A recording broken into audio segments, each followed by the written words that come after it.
కాంగ్రెస్ పార్టీపై సంచలన వ్యాఖ్యలు చేశారు కేంద్ర మంత్రి కిషన్ రెడ్డి.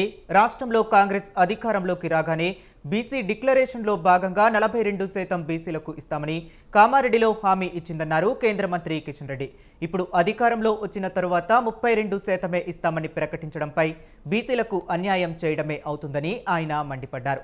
గతంలో రాజశేఖర్ రెడ్డి సీఎం పదవిలో ఉన్నప్పుడు ముస్లింలకు 4% రిజర్వేషన్ కల్పించారని ఆయన వెల్లడించారు.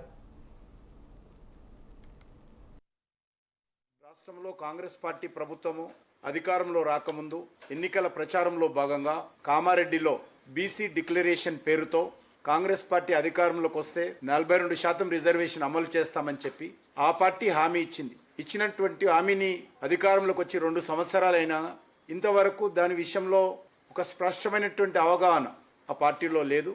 ఆ రోజు 42% బీసీ డిక్లరేషన్ సంబంధించి రిజర్వేషన్ కల్పిస్తామని ప్రకటించి ఈరోజు 32% బీసీకి రిజర్వేషన్ ఇస్తామని చెప్పి ఈరోజు ప్రకటించడం ఏదైతే ఉన్నదో ఇది బీసీలకు అన్యాయం జరుగుతూ ఉంది. ముఖ్యంగా మన తెలుగు రాష్ట్రాలలో ముఖ్యంగా హైదరాబాద్ హైకోర్టు చాలా స్పష్టంగా గతంలో కూడా రాజశేఖర రెడ్డి గారు ముఖ్యమంత్రిగా ఉన్నప్పుడు బీసీ ఈ పేరు మీద 4% ముస్లింలకు రిజర్వేషన్ కల్పించినప్పుడు ఆనాడు హైకోర్టు రాజ్యాంగ ధర్మాసనం చాలా స్పష్టంగా హైకోర్టు ఫుల్ బెంచ్ ఈ రకమైనటువంటి రిజర్వేషన్ రాజ్యాంగ వ్యతిరేకము కాబట్టి రిజర్వేషన్ చెల్లదని చెప్పి హైకోర్టు 2 సార్లు చాలా స్పష్టంగా